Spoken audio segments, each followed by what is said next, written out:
જી હાર્દિકભાઈ, ગઈકાલે આપણે એક દિશાસૂચક બેનર મારી અને રજૂઆત કરી મહાનગરપાલિકાને, અને આજે ફરી એ જ જગ્યાએ ભૂવો પડ્યો. શું કહેશો? હાલમાં ગઈકાલે છેલ્લા 15 દિવસ પહેલા એ જ રોડ ઉપર પારસ સર્કલ પાસે એક ભૂવો પડ્યો હતો. એટલે પ્રજાને જે તકલીફો પડતી હતી એમાં રજૂઆત કરવામાં આવી પ્રજા દ્વારા, કોંગ્રેસ દ્વારા નહીં, પ્રજા દ્વારા.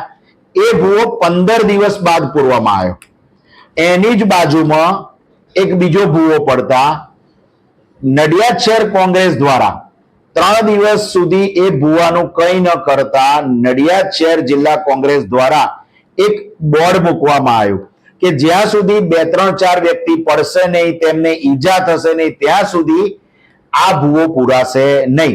હજુ તો અમે બોર્ડ મૂક્યાના 4 કલાકમાં જ દાંડી માર્ગના અધિકારીઓ દ્વારા નહીં, પરંતુ મહાનગરપાલિકાના એવા તત્વો દ્વારા એ બોર્ડને કાઢી દેવામાં આવ્યું અને રાત્રે જ બીજો ભૂવો પડ્યો.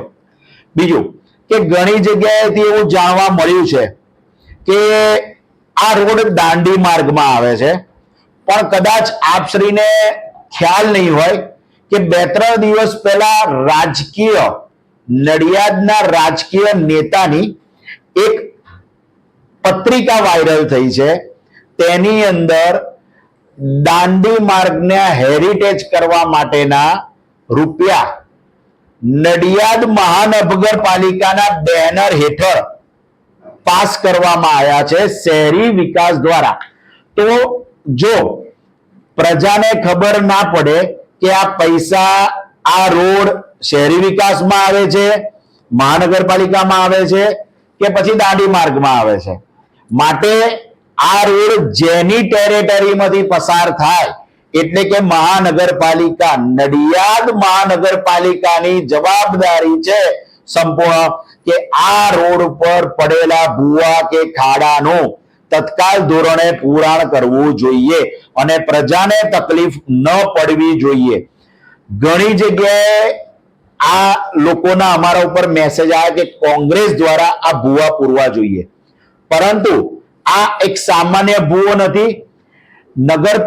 મહાનગરપાલિકાની અત્યારે પ્રી મોન્સૂન કામગીરીના કારણે કોઈક જગ્યાએ પ્રેશર ઊભું થવાને કારણે આ ભૂવા પડ્યા છે, જેની બે જવાબદારી મહાનગરપાલિકાની સીધી જ રીતે દેખાઈ રહી છે.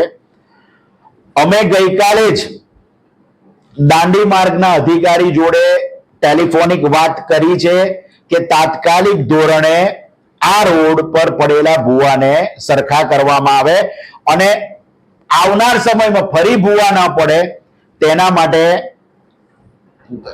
સરખો રિપેર કરવો જરૂરી છે. એમના દ્વારા અમને એવું જાણવા મળેલ છે કે આજે દિવસ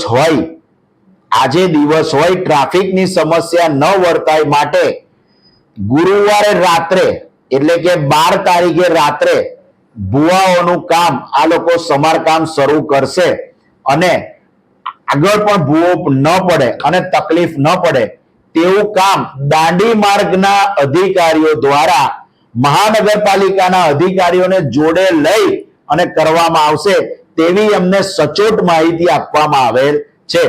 માટે નડિયાદ શહેર જિલ્લા કોંગ્રેસ દ્વારા નહીં ભાજપ કે નહીં કોંગ્રેસ, પ્રજાલક્ષી કામ માટે જ અમે આ દિશાસૂચક બોર્ડની મૂકી અને મહાનગરપાલિકા ઝડપથી કામ કરે કે કરાવડાવે કોઈ પણ વિભાગને, તેના માટેની અમારી રજૂઆત હતી. જય મહારાજ.